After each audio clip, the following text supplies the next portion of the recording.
ఆత్మ బంధువులందరికీ ఆత్మ ప్రణామములండి. మనం ఈ రోజు గణపతి అథర్వ శీర్షం ఈ యొక్క ఉపనిషత్తుపై మనం ఆ యొక్క తత్వరహస్యాన్ని మన సద్గుణ సాంగత్యం చేసుకుంటున్నాము. ఈ గణపతి తత్వం గురించి అథర్వ మహర్షి ఆయన ఎంతో తపస్సు చేస్తారు.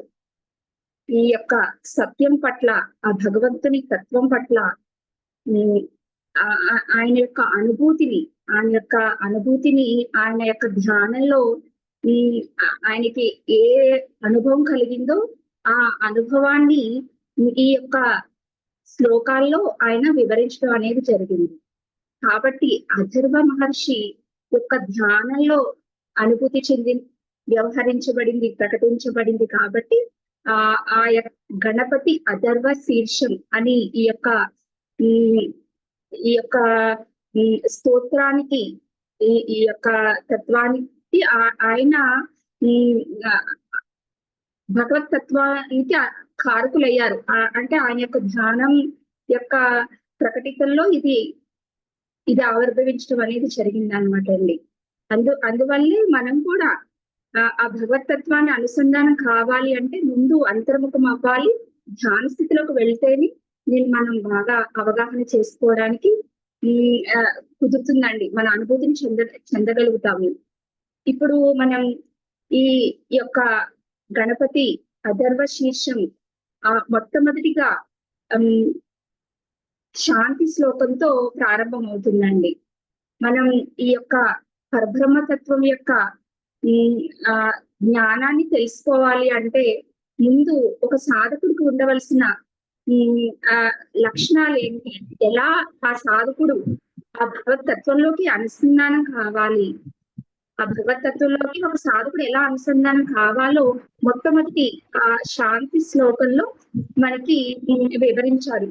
ఈ మహర్షి ఆ శాంతి శ్లోకంలో వివరించారు. అలాగే ఉపనిషత్తుల్లో ప్రతి ఉపనిషత్తు సాధకుడు స్తుతించడానికి, అంటే పఠించడానికి కానీ, అనుసంధానానికి కానీ, ఆ ధ్యానంలో నిమగ్నమయ్యే ముందు కానీ ఈ యొక్క స్తోత్రాన్ని మననం చేసుకోవడం అనేది జరుగుతుంది.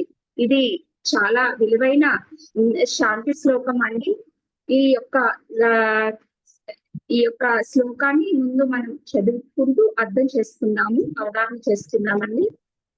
ఇదందరూ కూడా మీరు చదవడం వినబడట్లేదు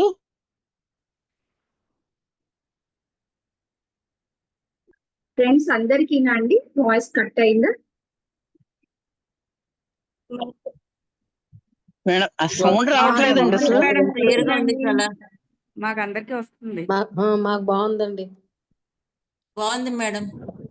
ఇందాక నాకు మధ్యలో కట్ అయిందండి. ఒకసారి బ్యాక్ వెళ్ళి మళ్ళీ ఒకసారి రండి, దాంట్లో వీడియోలో మళ్ళీ రండి. వచ్చిందండి, అలాగ వచ్చాను.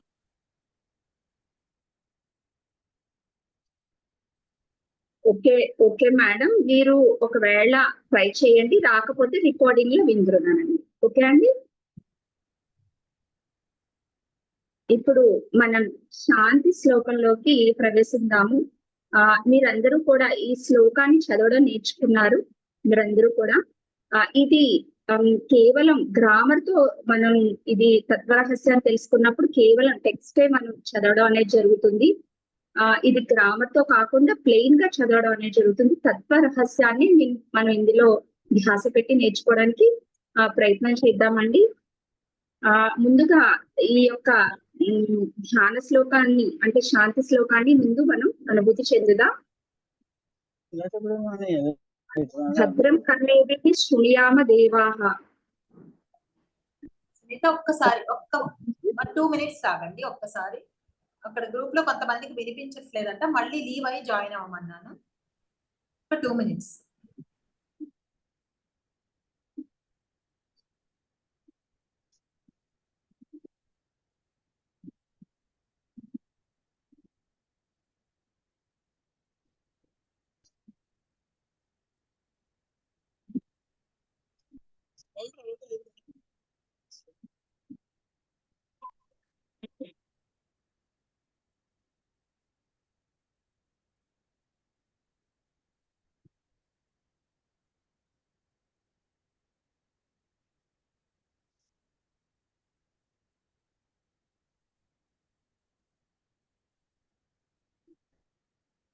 ఓకే అండి, మనకి రికార్డింగ్ టైం ముందుకు వెళ్ళిపోతుంది కాబట్టి మనం ప్రారంభించుకుందాము. స్టార్ట్ చేసాను సార్. పద్మజ, మీరు మ్యూట్ లో అందరినీ ఉంచండి.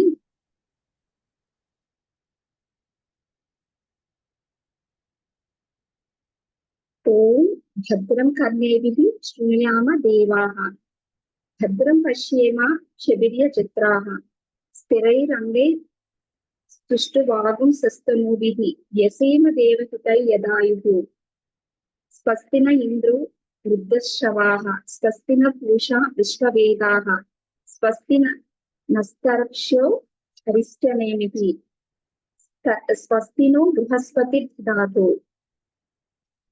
ఇది శాంతి శ్లోకం అండి. ఇక్కడ మనం ఈ శాంతి శ్లోకంలో మొట్టమొదటిగా దీని యొక్క అర్థం ఏంటంటే, ఒక సాధకుడు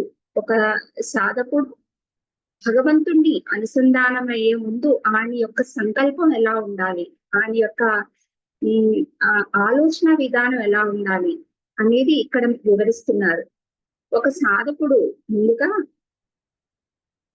దివ్యమైన విషయాలని వినాలి. నా యొక్క వినికిడి ఎప్పుడు కూడా మంగళకరమైనవే వింటూ ఉండాలి. ఓ స్వామి, నా యొక్క కర్ణముల యందు వినపడే ప్రతి వాక్కు కూడా దివ్యమైనవి మంగళకరమైనవే అయి ఉండాలి స్వామి అని కోరుకోవడం అనేది జరుగుతుంది. ఒక సాధకుడు అలా ప్రార్థిస్తున్నాడు భగవంతుణ్ణి. అంటే ఇక్కడ మంగళకరమైనవే వినాలి అని కోరుకుంటుంటాం, సాధకుడు కోరుకోవడం అనేది జరుగుతుంది. కానీ మనం వినేటప్పుడు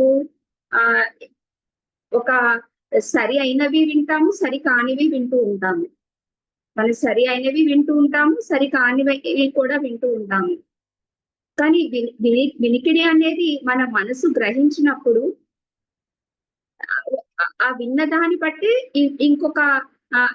ఇంకొకరిని నిర్ణయించడం, ఒక విషయంలో మనం నిర్ణయించడం అనేది ఫలానాది నేను అది విన్నాను కాబట్టి ఇది అలా అయి ఉంటుంది అని మనం డిసైడ్ అవుతాం. అక్కడ ఆ వినికిడి యొక్క పదాలను బట్టి మనం నిర్ణయం తీసుకోవడం అనేది జరుగుతుంది. ఇక్కడ ఈ సృష్టి అనేది, సమస్త సృష్టి అనేది చీకటి వెలుగుల యొక్క సమూహం. నాకు చీకటిలో దృశ్యం కనిపించటం లేదు అని అంటే రాత్రి సమయం లేకపోతే మనం పరుండలేము. విశ్రాంతి, ఈ శరీరం విశ్రాంతిని తీసుకోదు. ఉదయానికి మనకి ఆ యొక్క విశ్రాంతి సమయంలో తీసుకున్న విశ్వశక్తి, ఆ యొక్క బలం, శక్తి బలం మళ్ళీ ఉదయం పూట మళ్ళీ మనం ప్రజ్ఞతో మేల్కొనడానికి సరిపోదు మనకి. కాబట్టి వెలుగు ఎంత అవసరము, చీకటి అనేది కూడా సృష్టిలో అంతే అవసరం. మనం ప్రతి అనుభవాన్ని తెలుసుకోవాలి అంటే ఈ సృష్టిలో చీకటి వెలుగులు ఎలా సంస్థితిలో ఉంటాయో ఈ యొక్క ధర్మం అధర్మం అనేది సృష్టిలో ఉంటూనే ఉంటుంది. అయితే ఇక్కడ అలా ఉంటున్నప్పుడు ఒక సాధకుడు మరి మంగళకరమైనవే నాకు వినిపించాలి స్వామి అని కోరుకుంటున్నారు. మంగళకరమైనవే నా చెవులకి వినిపించాలి, నా కర్ణాలకి వినిపించాలి స్వామి అని కోరుకుంటున్నారు.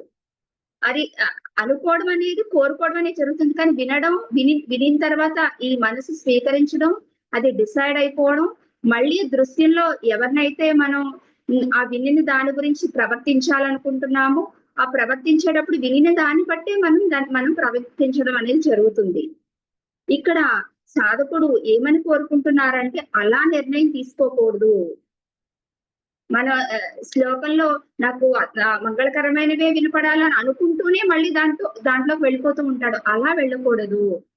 అలా వెళ్ళకుండా ఆ వినికిడి యొక్క ఈ యొక్క వినడానికి గల ప్రజ్ఞ ఏదైతే ఉందో, భగవత్ ప్రజ్ఞ ఏదైతే ఉందో, నేను వినడానికి ఆ మంగళకరమైనవి వినడానికి నాకు ఏ ప్రజ్ఞతో భగవత్ తత్వంతో నేను అనుసంధానమై ఈ యొక్క వినికిడి వింటున్నానో దానికి నేను దానికి అనుసంధానం అవుతూ, ఆ ప్రజ్ఞకి, నేను వినే ప్రజ్ఞ ఏదైతే ఉందో దానికి నేను అనుసంధానం అవుతూ ఆ భగవత్ తత్వానికి కోరుకుంటున్నాను. ఆ వినికిడికి ఏది ఉంటే వినపడుతుంది? ఆ భగవత్ తత్వం ఉంటేనే మనకు వినపడుతుంది. నా కనులు ఎప్పుడూ కూడా మంగళకరమైన దృశ్యాలనే దర్శించు కాక. రెండో రెండో వాక్యంలో ఏమని చెప్పారు? మొదటి వాక్యంలో నేను మంగళకరమైనవే వినాలి, నేను నాకు అలాంటివే చూపించండి, వినిపించేలా చేయండి స్వామి అని అడుగుతున్నారు. రెండవ శ్లోకంలో మంగళకరమైన దృశ్యాలని నేను చూసే విధంగా అనుగ్రహించండి స్వామి అని అడుగుచున్నారు. మనం దృశ్యంలో చూసేటప్పుడు ఇవి అన్ని రకాల దృశ్యాలు కనపడుతూ ఉంటాయి. ఎప్పుడు మంచి దృశ్యాలే చూడడం అనేది సాధ్యం కాదు. ధర్మబద్ధమైనవే చూడడం అనేది సాధ్యం కాదు.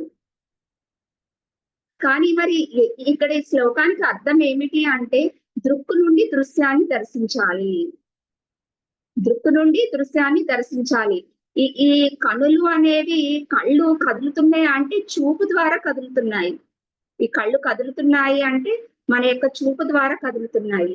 ఈ చూపు యొక్క ప్రకాశం ఎక్కడి నుండి కదలబడుతుందయ్యా అంటే ఆ భగవత్ తత్వం నుండి చూపు కదలికల ద్వారా ఈ కనులు మనం చూడగలుగుతున్నాము.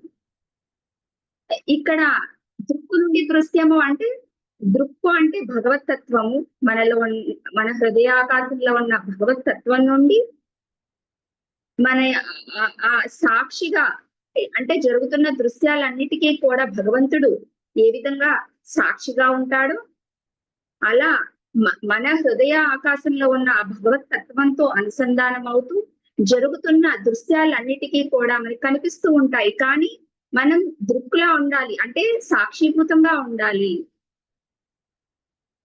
జరుగుతున్నవన్నీ కూడా జరుగుతూ ఉంటాయి, కానీ మనం లోపల వాటిని సాక్షిభూతంగా ఉంటూ అలాంటి మంగళకరమైన తత్వాన్ని, ఆ సాక్షిభూతంగా ఉన్న మంగళకరమైన తత్వంతో నాకు నిరంతరం ఆ అనుభూతిని ఇవ్వండి స్వామి. దృక్కు నుండి దృశ్యాన్ని చూడగలిగే అనుభూతిని, ఆనందాన్ని నిరంతరం మాకు ఇవ్వండి స్వామి. మంగళకరమైన దృశ్యాలని చూడడం అంటే ఆ సాక్షిభూతంగా ఉండగలిగే శక్తిని మాకు ప్రసాదించండి స్వామి అని ఇక్కడ ఈ శ్లోకంలో మనకి అడగడం అనేది, ఒక సాధకుడు అడగడం అనేది జరుగుతుంది. మనం ఎప్పుడు మనం ఈ మన చూపు ద్వారా, వినికిడి ద్వారా మనం మన యొక్క ఇంద్రియాలు మన పనిచేస్తూ ఉంటాయి. దాని ద్వారా మనం మన మనసు ఇంద్రియాల ద్వారా మనం తీసుకునే ఈ చూపు గాని వినడం గాని వ్యక్తిగత, అంటే మనం వినిందిగా ఏదైనా సరే అది మన మనసుగా ఏర్పడి దాని నుండే నిర్ణయించడం అనేది జరుగుతుంది. మన ఆనందాన్ని కూడా అప్పుడే కోల్పోవడం అనేది జరుగుతుంది. మనం ఏదైతే నిర్ణయిస్తామో అది బాగా అద్భుతంగా నేను నిర్ణయించి జరిగింది అంటే మనం ఆనందపడిపోతూ ఉంటాము. మనం నిర్ణయించినది మనం ఏదైతే నిర్ణయిస్తామో అది జరగకపోతే దుఃఖపడిపోతూ ఉంటాము. దుఃఖానికి కారణం మన యొక్క దృష్టికోణమే. దుఃఖానికి కారణం మన యొక్క దృష్టికోణమే.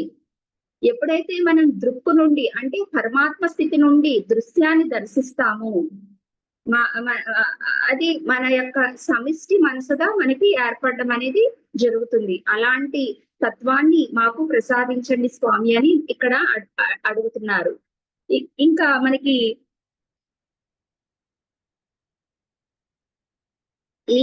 నా యొక్క ఈ శరీరము భగవంతుని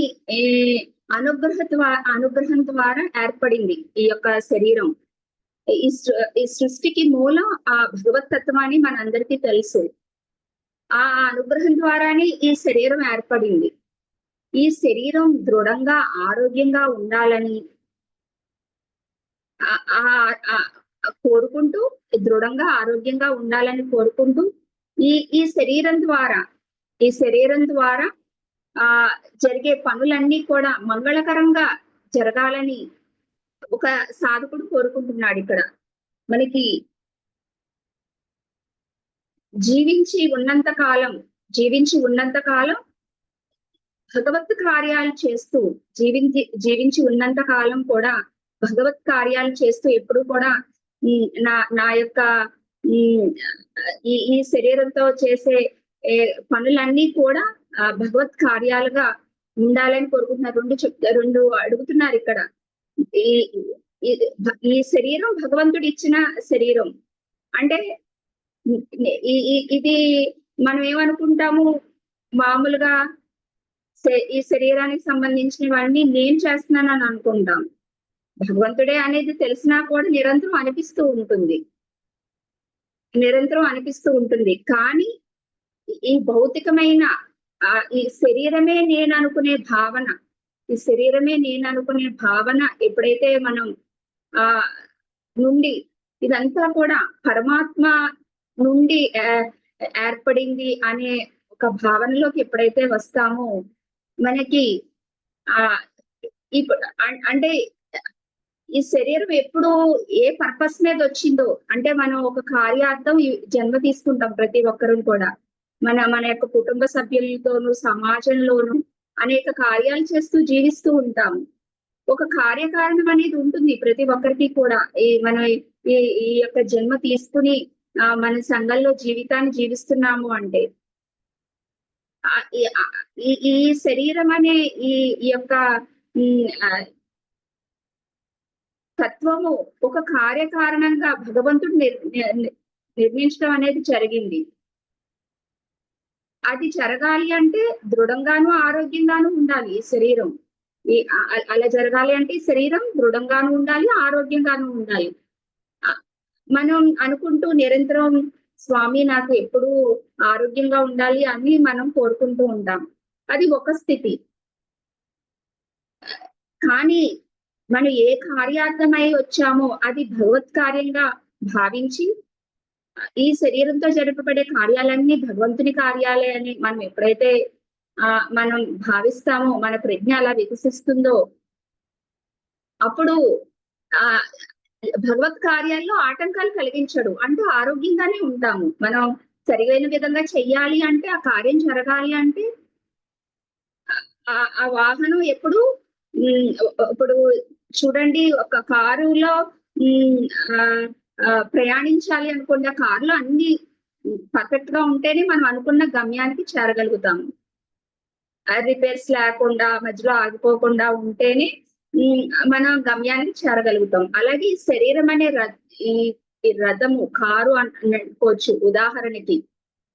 ఈ శరీరం అనేది కూడా దృఢంగా ఆరోగ్యంగా మనం కోరుకోవాల్సిన అవసరం లేదు. మన భగవత్ తత్వంతో ఉండి ఇవన్నీ భగవత్ కార్యాలే అని అనుకున్నప్పుడు ఈ రథాన్ని కూడా భగవంతుడే సృష్టించిన భగవంతుడే దాని బాగోగులు చూసుకోగలుగుతాడు.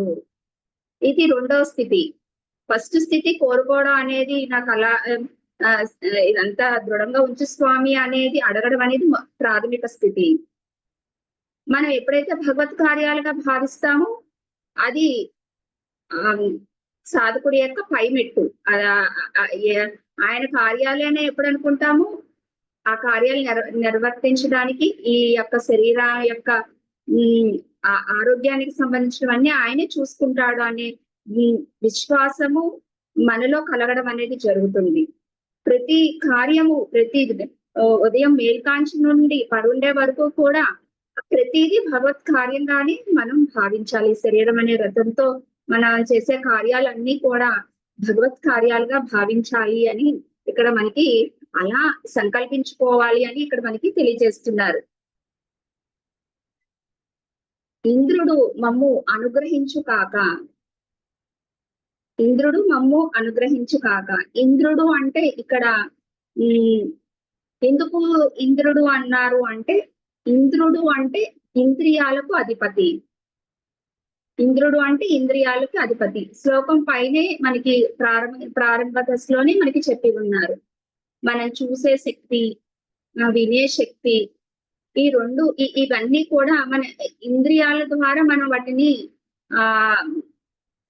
జరగడం అనేది, అంటే చూస్తున్నాము, వినడం అనేది జరుగుతుంది.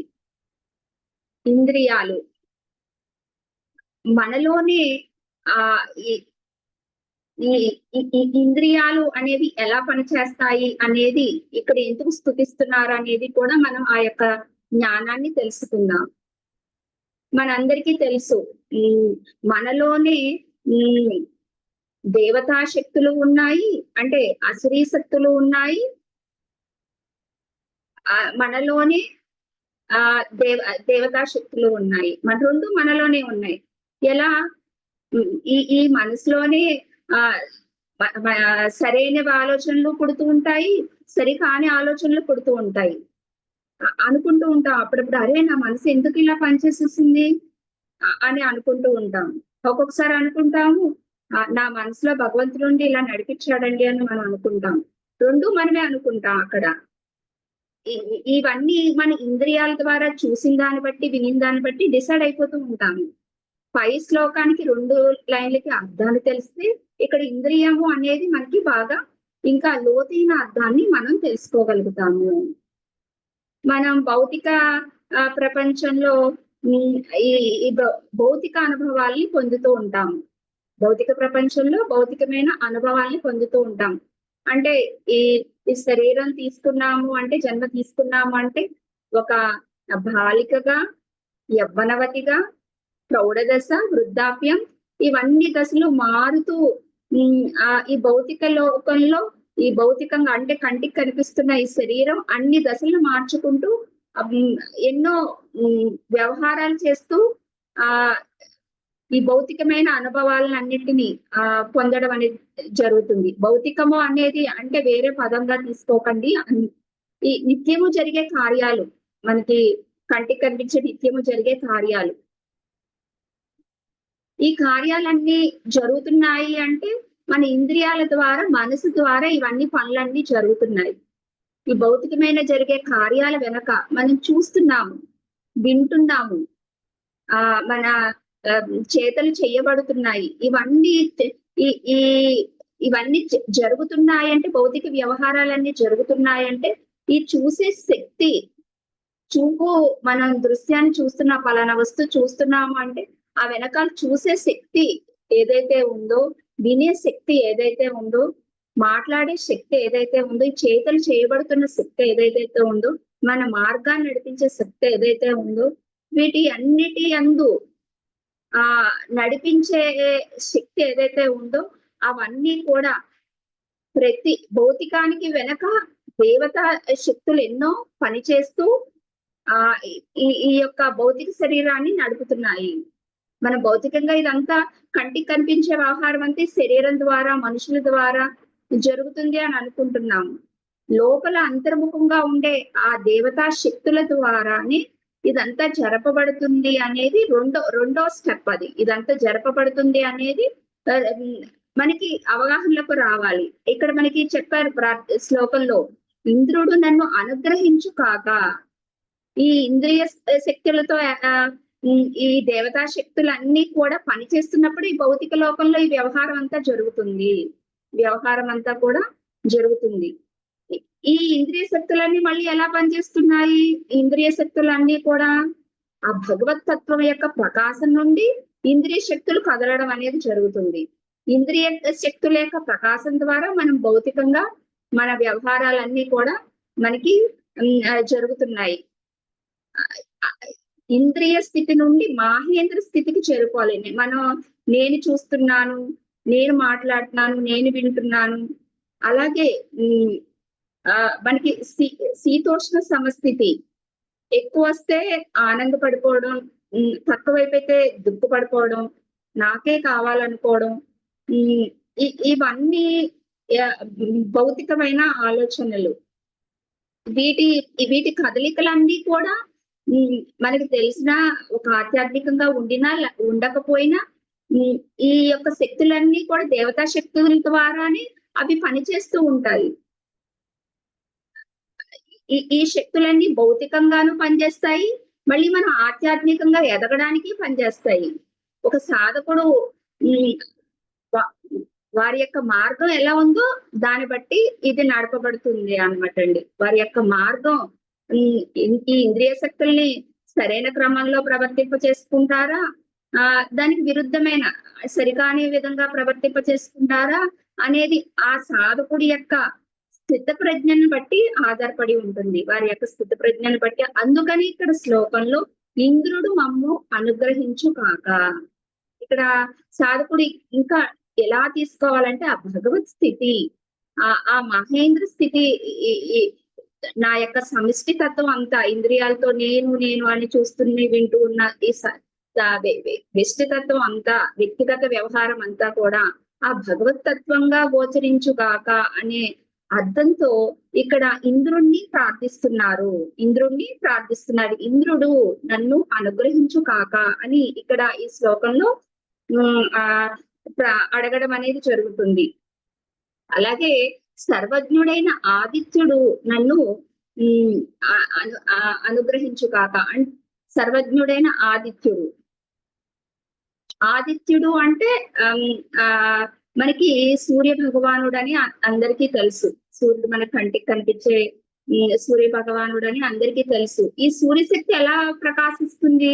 మన కంటికి కనిపించే సూర్యుని యొక్క శక్తి ఎలా ప్రకాశిస్తుంది అనేది ఇక్కడ ఈ జ్ఞానం తెలిస్తేనే ముందు ముందు ఉండే శ్లోకాల్లో మనకి పూర్తి అర్థాన్ని మనం తెలుసుకోగలుగుతాం.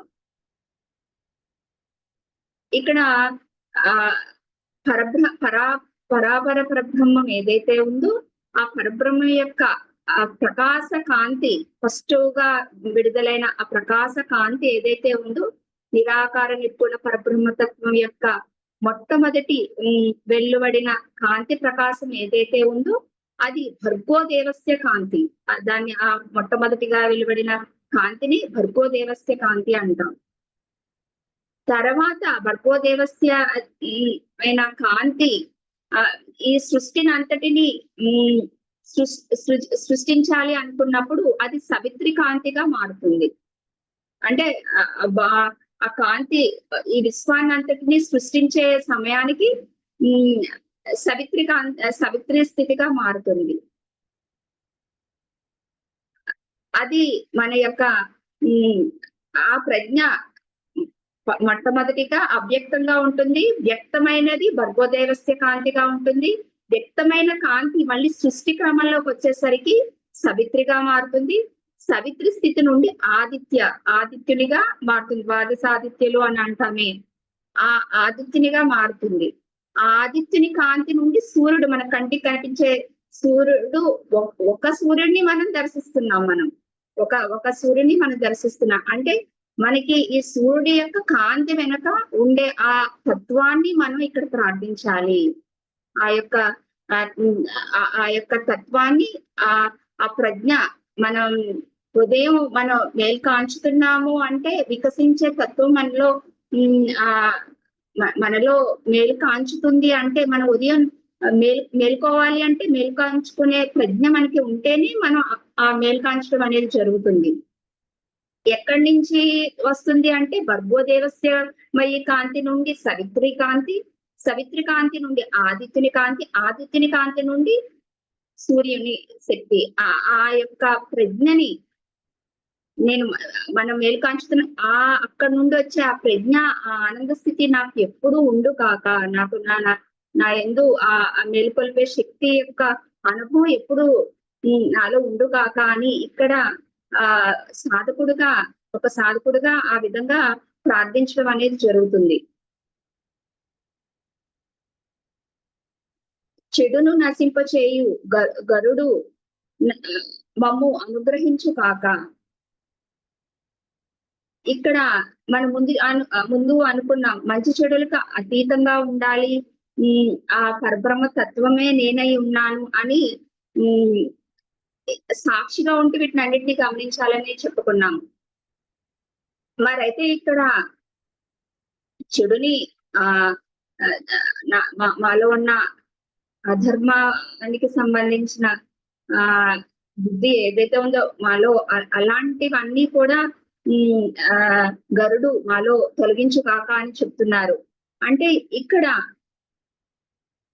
మన సాధన క్రమంలో మనం ఒక ప్రయత్న మార్గంలో ఉన్నాము. మనందరం కూడా ఒక ప్రయత్న మార్గంలో ప్రయత్నిస్తున్నాం. భగవంతుడు నిరంతరం మన అనుసంధానం కావాలని భగవంతుడు మన అనుగ్రహించాలని మనం ఒక ప్రయత్నంలో ఉన్నాం. ఆ ప్రయత్నంలో ఈ భౌతికమైన దృష్టి ఏవయ్యా ఆటంకాలు అంటే అంతా నేనే చేస్తున్నాను. ఈ భౌతికమైన దృష్టి ఎలా ఉంటుంది? అంతా నేనే చేస్తున్నా, ఆ మూలంగానే ఈ పనులన్నీ జరుగుతున్నాయి, నేను చూసిందే కరెక్టు, నేను ఇలాంటివన్నీ కూడా ఇలాంటివన్నీ కూడా మన సాధనకి అడ్డంకులుగా తయారవుతుంటాయి. మనం ఎంత చదివినా వినినా ఇవన్నీ కూడా మన లోపల పుడుతూ ఉంటాయి, ఎప్పటికప్పుడు పుడుతూ ఉంటాయి. అలాంటి వాటిని అన్నిటినీ కూడా గరుడు మా యందు ఆ యొక్క గరుడి యొక్క ప్రజ్ఞ మా యందు ఆటంకాలను తొలగించుకాక అని ఇక్కడ మనకి ఈ శ్లోకంలో మనకి కోరుకోవడం అనేది జరుగుతుంది. దేవగురు అయిన బృహస్పతి మమ్ము అనుగ్రహించు కాక, దేవగురు అయిన బృహస్పతి మమ్మల్ని అందరినీ కూడా అనుగ్రహించు కాక.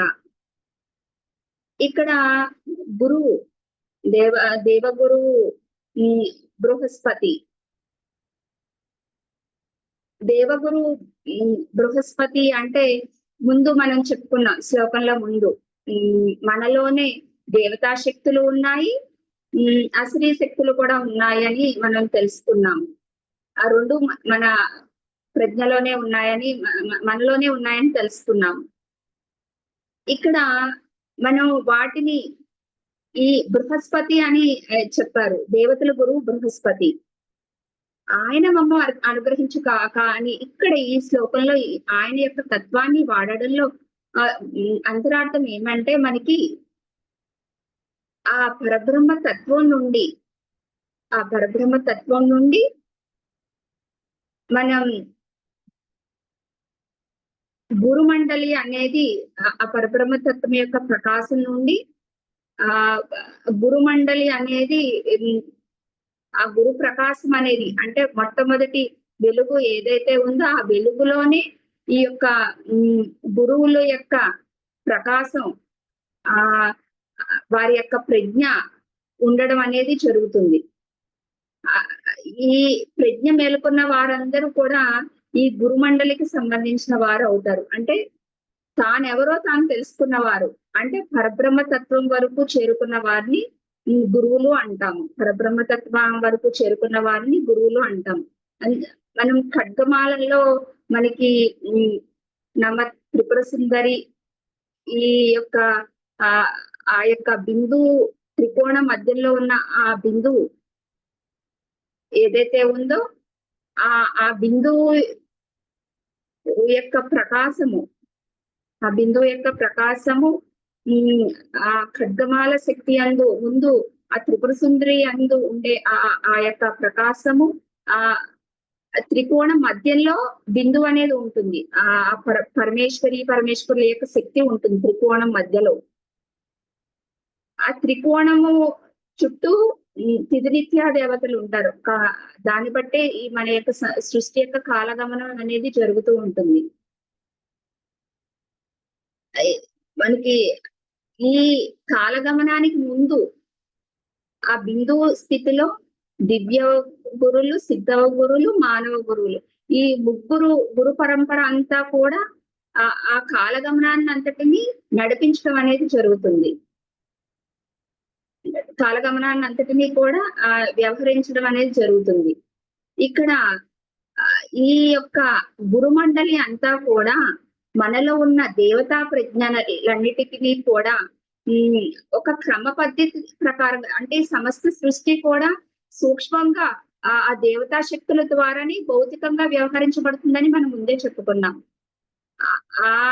అవన్నీ కూడా దేవతా ప్రజ్ఞలన్నీ కూడా ఆ గురు పరంపర నుండి సరైన మార్గంలో నడవాలి అంటే ఈ బృహస్పతి యొక్క అనుగ్రహం ఉండాలి. అందువల్ల సాధకుడు బృహస్పతి నా యందు అనుగ్రహము ఉండు కాక, బృహస్పతి గురువు యొక్క అనుగ్రహ స్థితి మా యందు ఉండు కాక అంటే సూక్ష్మం నుండి స్థూలాన్ని దర్శిస్తున్న మన యొక్క దేవతా శక్తులన్నీ కూడా మన చూపు కంటికి కనిపిస్తుందా? కనిపించదు. వినేది మన కంటికి కనిపిస్తుందా, వినిపించదు. మాట కంటికి కనిపిస్తుందా, కనిపించదు. ఇవన్నీ ఈ ప్రజ్ఞాశక్తులన్నీ, ఈ దేవతా శక్తులన్నీ అంతర్ముఖమై ఉంటాయి.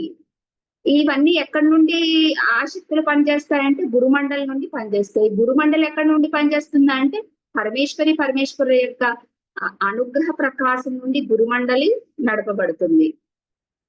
కాబట్టి బృహస్పతి నన్ను అనుగ్రహించు కాక అని, దేవగురువు బృహస్పతి నన్ను అనుగ్రహించు కాక అని ఈ యొక్క శ్లోకానికి అర్థము. ఇది ఈ యొక్క ఫస్ట్ ప్రార్థనా శ్లోకానికి అర్థం అండి. ఇది ఇందులో ఎవరికైనా డౌట్స్ ఉంటే అడగవచ్చు ఫ్రెండ్స్. ఎవరికైనా డౌట్స్ ఇందులో పదాలు కానీ ఏదైనా అర్థం కానిది ఏదైనా ఉంటే కూడా ప్రతిదీ అడగడం మూలంగా నెక్స్ట్ శ్లోకంలో మనకి ఇంకా బాగా అర్థం కావడానికి అవకాశం ఉంటుంది. ఎవరికి అర్థం కాలేదో ఆ పదాలు అడిగిన తర్వాత నెక్స్ట్ స్టెప్ లోకి వెళ్దామండి.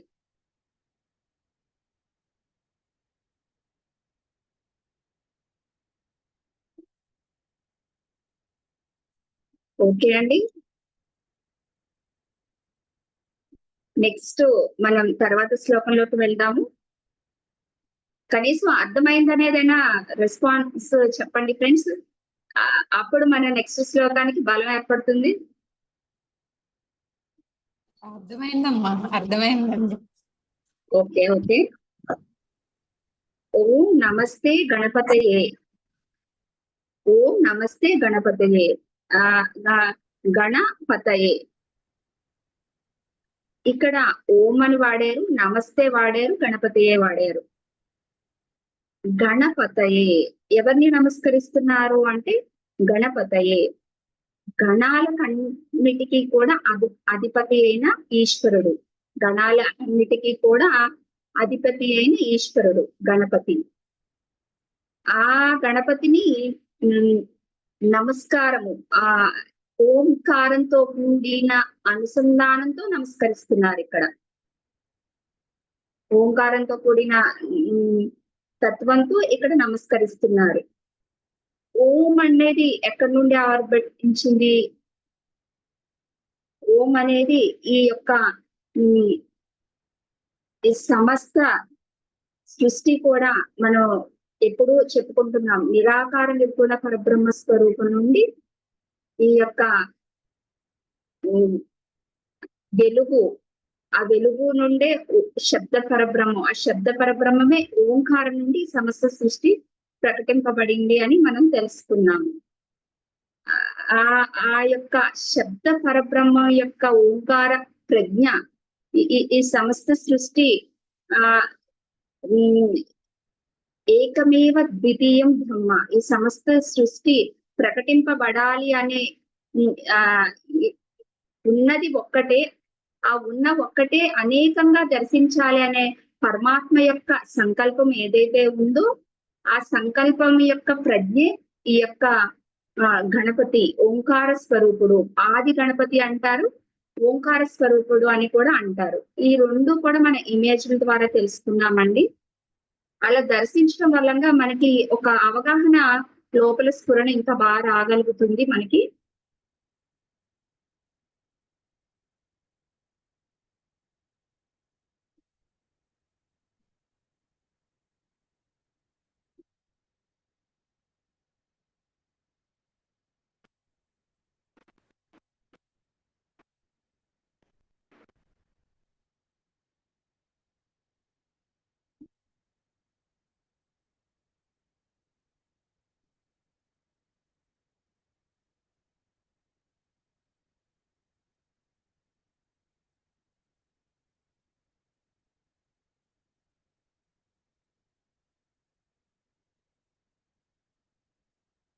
మనకి ఇమేజ్ కనపడుతుంది కదండి. మొట్టమొదటి ప్రజ్ఞ మనకి చూడండి, ఇమేజ్ లో చూసినప్పుడు ఈ గణపతి గణపతి వెనుక ఉన్న అంటే విశ్వరూపంతో కూడుకున్న గణపతి ఏదైతే ఉన్నారో ఆ గణపతి వెనుక ఉన్న నిరాకార నిర్గుణ పరబ్రహ్మం అంటే వెనకాల ఉన్న ఆ నిరాకారంగా ఉన్న ఖాళీ తత్వం ఏదైతే ఉందో, ఖాళీ అని కూడా అనలేము. మనందరం అవగాహన చేసుకోవడానికి నిరాకారము, నిర్గుణము ఆ పదాలు వాడుతున్నాం అంతే. ఆ పదాలకి కూడా అతీతుడు ఆ భగవత్ తత్వం. ఆ నిరాకారం నుండి వ్యక్తమైన ఆ ఆ యొక్క ప్రజ్ఞయే ఈ యొక్క ఆది గణపతి అంటారు, ప్రజ్ఞా స్వరూపం అంటారు. ఈ ఈ యొక్క గణపతి తత్వం. అలాగే ఆ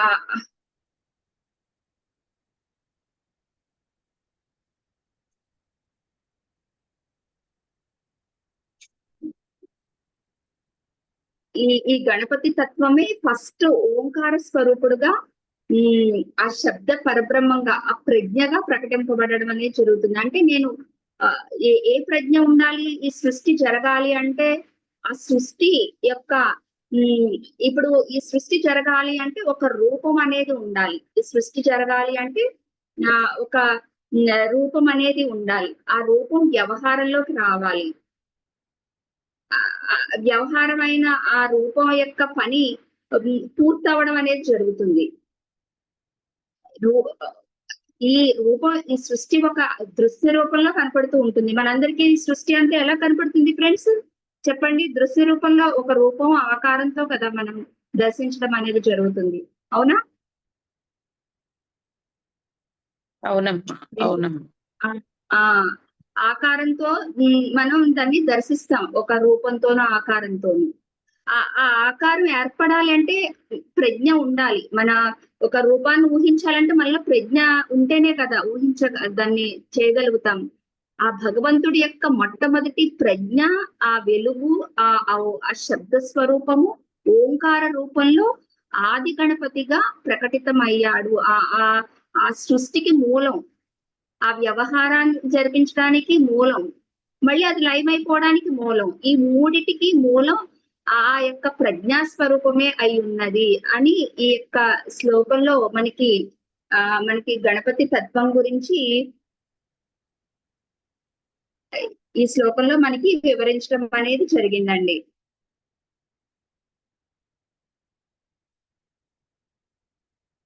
ఇక్కడ అదే మనకి ఇక్కడ ఈ శ్లోకంలో తెలియచేస్తున్నారు. అలాగే మళ్ళీ గణాలకు అధిపతి. మన ఇక్కడ వరకు 3 తెలుసుకున్నాం. గణాలకు ప్రజ్ఞా స్వరూపం అనే ఒక పాయింట్ తెలుసుకున్నాము. ఇంకా ఆ గణాలకు అధిపతి అన్నారు. గణాలకు అధిపతి మనం ఈ కంటికి కనిపించే ఈ రూపం ద్వారా, సునీత అనే నామం ద్వారా ఇది వ్యక్తం అవుతుంది. ఈ దేహం అనే రూపం ద్వారా, సునీత అనే నామం ద్వారా వ్యవహరించబడుతూ ఉంటుంది. కానీ కంటికి కనిపించే ఈ లోపలుండే ఆత్మతత్వంతో, ఆ ప్రజ్ఞతో ఈ వ్యవహారం అంతా జరగడం అనేది జరుగుతుంది. అవి కంటికి కనిపిస్తున్నాయంటే కంటికి కనిపించడం లేదు. మనం ఈ రూపాన్ని ఇంకా సూక్ష్మంగా చూస్తే గనక, ఈ రూపాన్ని మనం మనం దీన్ని చెయ్య అంటాము, హస్తము అంటాము, లేదా వేళ్ళు అంటాము. ఇది మనం ఒక ఆకారం కనపడుతుంది, వేళ్ళుగా, అరచేయిలాగా ఇలా మనకు ఒక ఆకారం కనపడుతుంది. ఇంకా సూక్ష్మంగా చూస్తే ఇవన్నీ మన సూక్ష్మంగా చూస్తే ఇవన్నీ బిందువులు, అణువుల యొక్క సముదాయం. ఈ వేలంతా కూడా, ఈ ఆకారం అంతా అణువుల సముదాయంగా ఉంది. ఇవన్నీ కూడా, ఈ ఆకారం అంతా కూడా, ఈ దేహం అంతా కూడా అణువుల సముదాయంతోనే ఉంది. ఈ ఇది సైంటిఫిక్ గా కూడా ప్రూవ్డే. ఇదంతా కూడా ఈ అణువుల సముదాయంతో ఉంది ఈ దేహం అంతా కూడా. ఈ అణువుల సముదాయంతో ఒక రూపం ఏర్పడింది, ఒక ఆకారం ఏర్పడింది. అది ప్రజ్ఞగా, ఈ అణువులుగా ఏర్పడిన ప్రజ్ఞ ఆ ఓంకార స్వరూపమైన ఆ గణపతియే. ఈ అణువులు అన్ని కూడా ఒక్కొక్క అణువుకి ఒక్కొక్క తత్వం ఉంది. ఒక్కొక్క అణువుకి ఒక్కొక్క తత్వం ఉంది. చూసే శక్తికి ఒక తత్వం ఉంది, వినే శక్తికి ఒక తత్వం ఉంది, మాట్లాడే శక్తికి ఒక తత్వం ఉంది, మన చేతులకు ఒక తత్వం ఉంది, మన మార్గానికి ఒక తత్వం ఉంది. ఈ తత్వాలన్నిటికీ ఒక ప్రజ్ఞ మార్గం ద్వారానే ఇదంతా నడపబడుతుంది. కాబట్టి ఈ గణాలకన్నిటికీ ఈ అణువుల సముదాయాన్ని అన్నిటికీ ఈశ్వరుడు కాబట్టి గణపతి అన్నారు ఇక్కడ. ఈశ్వరుడు కాబట్టి గణపతి అన్నారు. గణాలకు అధిపతి గణపతి. ఓం నమస్తే గణపతే గణపతయే. ఈ గణాలకన్నిటికీ అధిపతి అయిన ఆ యొక్క భగవతత్వానికి నమస్కరిస్తున్నాను అనేది ఈ శ్లోకం మొట్టమొదటి వాక్యానికి అర్థం అండి. త్వమేవ ప్రత్యక్షం తత్వమసి. నీవే పరబ్రహ్మ తత్వం యొక్క మూలము అని అంటున్నారు. ఇక్కడ స్వయంగా ఆయన చెప్తున్న త్వమేవ ప్రత్యక్షం తత్వమసి. ఈ పదాన్ని చాలా జాగ్రత్తగా అవగాహన చేసుకోవాలి సాధకులందరూ కూడా. నీవే పరబ్రహ్మ తత్వమై ఉన్నావు అని చెప్తున్నారు. మన ముందు శ్లోకాల్లో కూడా ముందు మన తత్వంలో కూడా చెప్పుకున్నాం కదా, నిరాకార నిర్గుణ పరబ్రహ్మ తత్వమే ప్రజ్ఞగా అణువుల సముదాయానికి ఈశ్వరుడుగా గణపతిగా ప్రకటితమయ్యాడని మనం తెలుసుకున్నాము. ఇక్కడ మనం గణపతియే పరబ్రహ్మము అని అంటే మిగతా దేవతా తత్వాలన్నీ కూడా మరి ఇప్పుడు మనం చూసి చదువుతూ ఉంటాము. విష్ణు తత్వంలోకి వెళ్ళేటప్పుడు విష్ణువే భగవానుడు అంటాం. లక్ష్మీ తత్వంలోకి వెళ్ళేటప్పటికి లక్ష్మీయే భగవానుడు అంటాం. ఆ లలితాదేవియే భగవతత్వం అని అనుకుంటాం. శివుడే అన్నిటికంటే గొప్ప శివుడే భగవతత్వం అని అనుకుంటూ ఉంటాము. మరి ఇక్కడ గణపతిని పరబ్రహ్మ తత్వంగా ఇక్కడ అథర్వ మహర్షి ఆయన దర్శించి ఇక్కడ చెప్పడం జరిగింది. మరి ఇక్కడ సాధకులకు అలాంటి డౌట్ ఎవరికైనా ఉందా అండి ఫ్రెండ్స్? ఎవరున్నా అడగవచ్చు ఇక్కడ.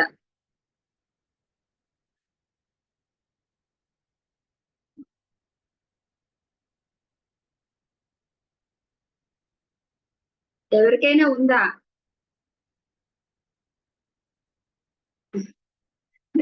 ఖచ్చితంగా ఉంది లోపల, కానీ ఎవరు బయటపడట్లేదు అంతే. ఖచ్చితంగా ఉంది. అందరికీ ఏమీ పూర్తి స్థాయిలో క్లారిటీ రాలా. కొంతవరకు వచ్చింది కాదన్ను, పూర్తి స్థాయిలో అయితే ఎవరికి రాలా. అలా ఏది ఉంటే అది ఉన్నట్టుగా మనం వ్యక్తం అయితే ఇంకా లోతులుగా మనం తెలుసుకోగలుగుతాం. అందుకని శంకరాచార్యులు మనకి ఇప్పుడు గణాధిపత్యం అని గణపతియే మూలం, ఇంకొక దేవుడు లేరు అని వాళ్ళందరూ ఆ గణపతి తత్వాన్ని పూజించేవాళ్ళనమాట అండి. అలాగే విష్ణు భక్తులందరూ విష్ణుడే దేవుడు, ఇంకొకడు లేడు హింసించేవారు కూడా.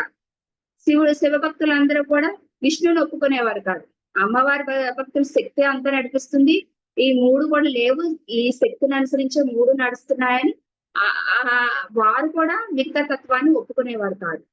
మరి సర్వాంతర్యామి అంటే ఏంటి? ఇంకా అలాంటప్పుడు సర్వాంతర్యామి అంటే ఏంటి? నువ్వు విష్ణువే.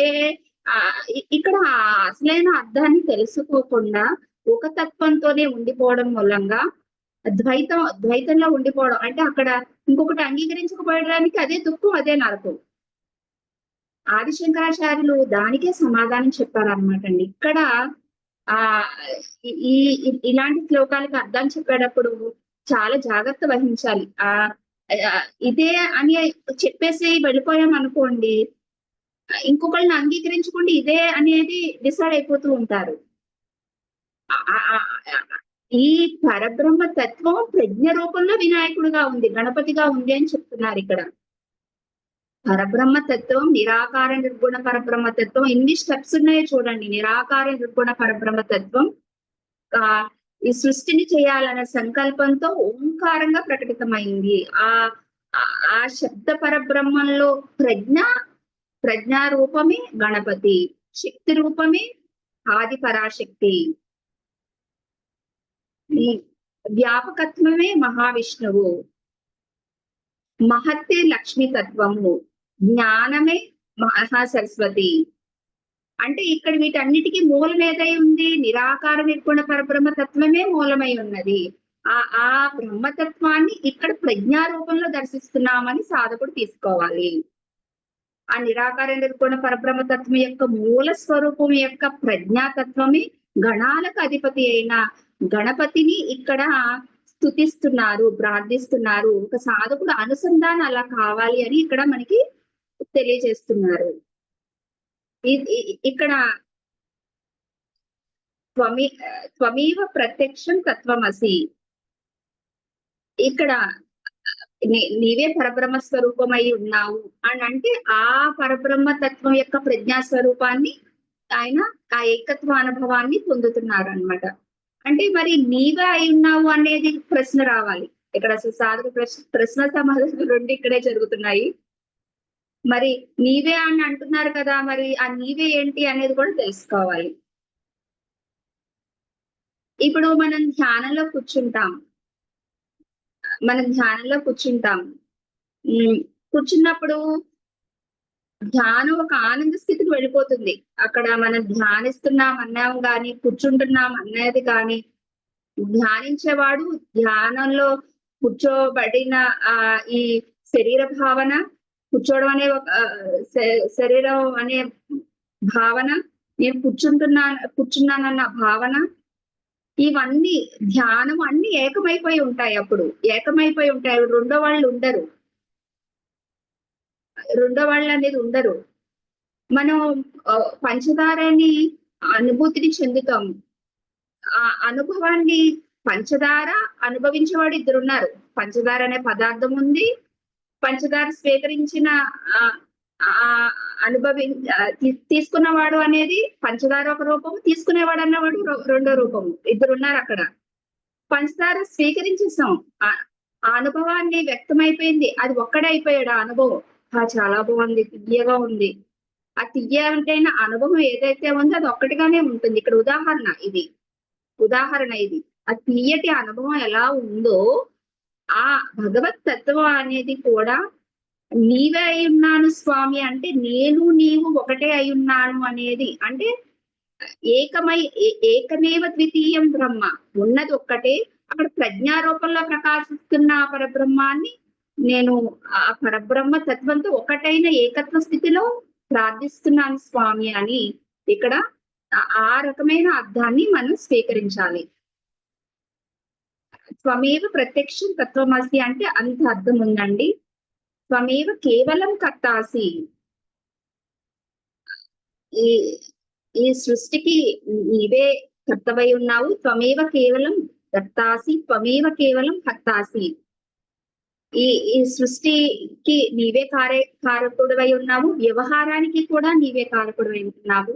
అలాగే ఈ సృష్టి లయం అవడానికి నీవే కారకుడివై ఉన్నావు. ఆ ప్రజ్ఞ ద్వారానే మనం ముందుగా చెప్పుకున్నాం, ఈ సమస్త సృష్టి ఒక ఆకారం, సృష్టి ప్రకటితం అవడానికి ఒక ఆకారం ఉంది, ఆ ఆకారం ఏర్పడడానికి ఒక ప్రజ్ఞ ఉంది. ఆ ప్రజ్ఞయే మహాగణపతి. ఆ ఆకారం ఈ రూపంతో వ్యవహరించబడుతుంది. ప్రతి వస్తువుకి ఒక ఆకారం ఉంది. ఆ ఆకారం వ్యవహారంలోకి రావడం అనేది జరుగుతుంది, వ్యవహరించగానే ముగియడం అనేది కూడా జరుగుతుంది. ఈ మూడి స్థితుల యొక్క ప్రజ్ఞా స్వరూపమే నీవై ఉన్నావు స్వామి అని ఇక్కడ మనకి తెలియజేస్తున్నారు. త్వమేవ సర్వం కల్విదం బ్రహ్మాసి, త్వం సాక్షాత్ ఆత్మాసి నిత్యం. ఇక్కడ చివర సర్వం కల్విదం బ్రహ్మ అన్నాం. అన్ని నీవే అయి ఉన్నావు స్వామి, నువ్వు సాక్షాత్తు ఆ పరబ్రహ్మ స్వరూపుడవే అయి ఉన్నావు అని ఇక్కడ ఈ మూడు నీవే అయి ఉన్నావు, సర్వము అయి ఉన్నావు, ఆ పరబ్రహ్మ తత్వమే అయి ఉన్నావు స్వామి అని ఇక్కడ హృదయపూర్వకంగా ఆత్మపూర్వకంగా నమస్కరిస్తున్నారండి. ధ్యాన శ్లోకం తర్వాత ఈ రెండవ శ్లోకంలో ఈ యొక్క పరబ్రహ్మ యొక్క తత్వాన్ని ఈ రోజు మనం తెలుసుకున్నాము. ఇది చాలా అద్భుతమైన గణపతి తత్వం. దీన్ని అందరూ కూడా మనం అనుభూతిని చెందుతున్నాము. ఇది ఈ రోజు ఇక్కడ వరకు తెలుసుకున్నామండి. రేపటి రోజు తర్వాత శ్లోకంలోకి ప్రవేశిద్దాం. ఎవరికైనా అర్థం కాకపోయినా, ఇందులో డౌట్స్ ఉన్నా అడగవచ్చు. ఇందులో ప్రశ్నలు అడగడం అనేది జరుగుతుంది ఖచ్చితంగా. ఇప్పటి వరకు విన్న దానిలో మనకి ధ్యాన శ్లోకంలో మనం ముందు డౌట్స్ ఉంటే అడగండి ఫ్రెండ్స్ ఎవరైనా.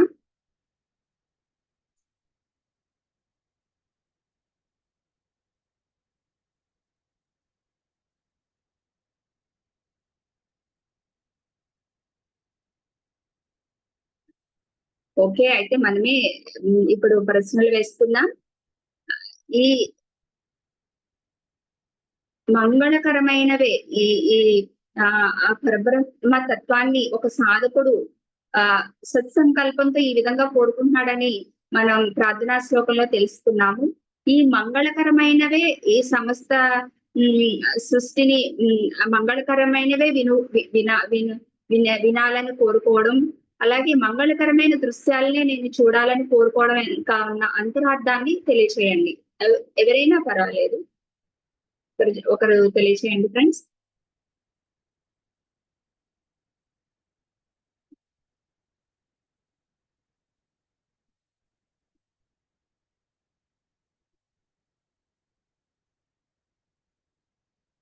పద్మజ, మీరు చెప్తారా?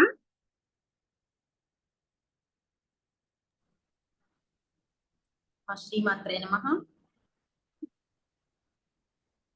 మంగళకరమైన వాటిని వినాలి, మంగళకరమైన వాటిని నేను దర్శించాలి అని కోరడంలో అంటే ఇక్కడ చూసేది నేను కాదు, ఆ చూపుకి ఆధారమైనటువంటి ఆ పరబ్రహ్మ తత్వాన్ని, మూలమైనటువంటి ఆ తత్వం నుంచే ఇది అంతా జరుగుతోంది. అటువంటి అక్కడి నుంచే జరుగుతున్నాయి, వినబడుతుంది అన్న అవగాహనని నాకు కలిగించమని, అక్కడి నుంచే వినిపించుకోవడం, వ్యవహారం జరగడం, ఇవన్నీ కూడా దృశ్యము కూడా అక్కడి నుంచే జరపబడుతుంది అనే అవగాహనతో ఈ వ్యవహారం అంతా జరగాలని కోరుకోవడం అని. దృక్కు నుండి దృశ్యాన్ని చూడాలని, వినే శక్తి యొక్క ఆధార శక్తి ఏదైతే ఉందో ఈ వినపడుతున్న అన్ని, అంటే సరైనవి వినపడుతుంటాయి, సరికానివి వినపడుతుంటాయి. సరైన దృశ్యాల్ని చూస్తుంటాం, సరికాని దృశ్యాల్ని చూస్తూ ఉంటాం. ఈ రెండిటిని తీసుకోకూడదు మనం.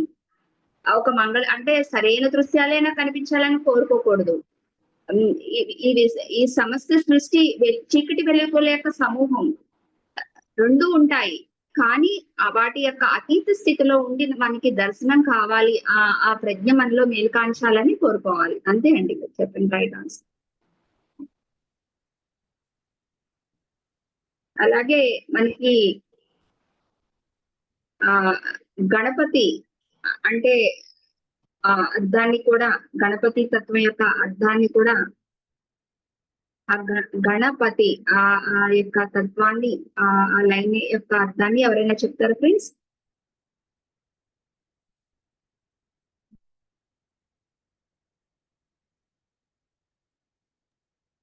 నమస్తే అమ్మా.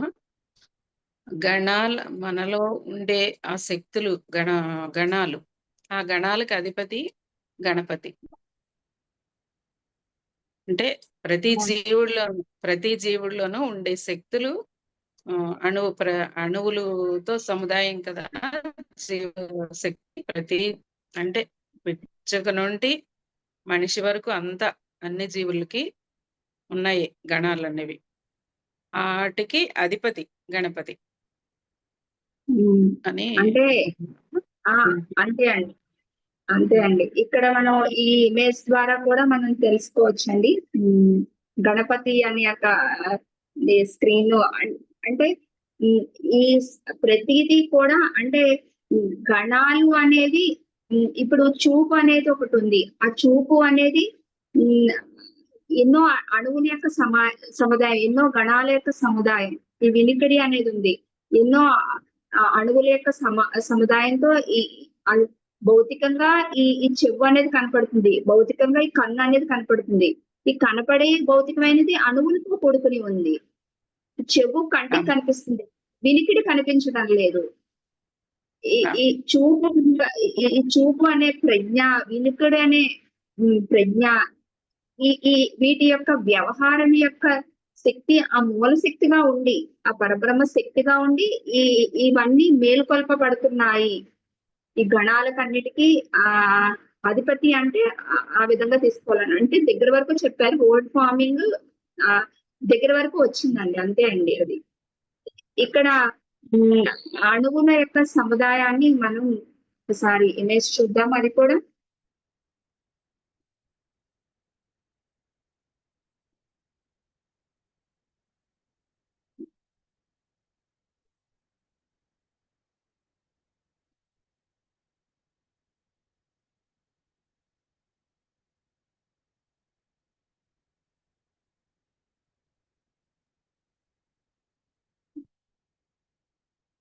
ఇది మధ్యలో ఒకటే ఆ 0 ఉంది కదండి, దాని నుండి ఇవన్నీ ఏర్పడినాయి అనే అవగాహన తీసుకోవచ్చు.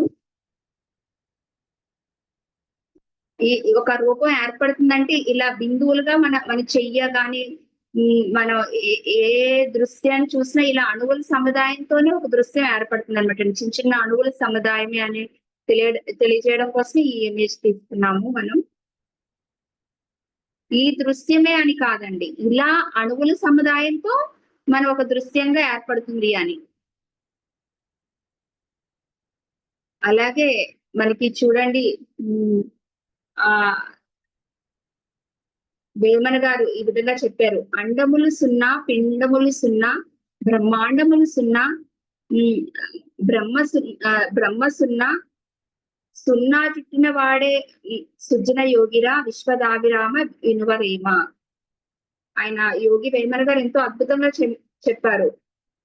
అంటే ఆ యొక్క అణువుల వెనక ఉన్న 0 అంటే ఏం లేనిది అని, అంటే 0 పూర్ణానికి చిహ్నం. అలాగే 0 అయిపోవాలరా అంటారు, అంటే ఇంక నీకేం 0 అయిపోయావంటారు, నీకు ఇంకేం మిగిలిలేదు అంటారు. అలాగే ఆ 0ని మనం చూసినప్పుడు 0 చూసినప్పుడు ఇది పూర్ణంగా ఉంది, దాంట్లోనే అన్ని ఉన్నాయి, ఏం లేని దానిలోనే అన్ని ఉన్నాయి. అండములు 0, పిండములు 0. ఆ ఏమీ లేని దానిలో నుండే ఈ విత్తనం అనేది పుట్టింది, సమస్త సృష్టి ప్రకటితం అవడం అనేది జరిగింది. మళ్ళీ ఈ వ్యవహారం అంతా జరిగాక ఎక్కడి నుంచి వచ్చిందో అక్కడికే వెళ్ళిపోవడం అనేది జరుగుతుంది. అందుకనే మనం ఎప్పుడు కూడా అండములు 0, పిండములు 0. అండములు, పిండములు, బ్రహ్మాండములు, అలాగే బ్రహ్మము అనేది ఒక రూపము, ఆకారము, వీటికి అతీతమైనది. అది తెలుసుకున్నవాడే యోగిరా అని ఇక్కడ మనకి యోగి వేమన గారు మనకి ఎంతో అద్భుతంగా మనకి తెలియజేస్తున్నారు అనమాట అండి. ఓకే ఫ్రెండ్స్, మనకి కరెక్ట్ గా 4:30 అయింది. ఈ 2 క్వశ్చన్స్ మనకి ఎవరికైనా డౌట్స్ ఉంటే అడగండి, లేదా మీకు నచ్చిన పాయింట్స్ ఏమైనా ఉంటే ఇంకా ఎవరైనా ఒకటి చెప్పచ్చు. అర్థమైందన్న ఫీలింగ్ వస్తుందండి. కొత్త వాళ్ళు ఎవరైనా చెప్పండి, పాత వాళ్ళు చెప్పారు. లేదా అర్థమైందన్న రెస్పాన్స్ అన్న చెప్పండి ఫ్రెండ్స్.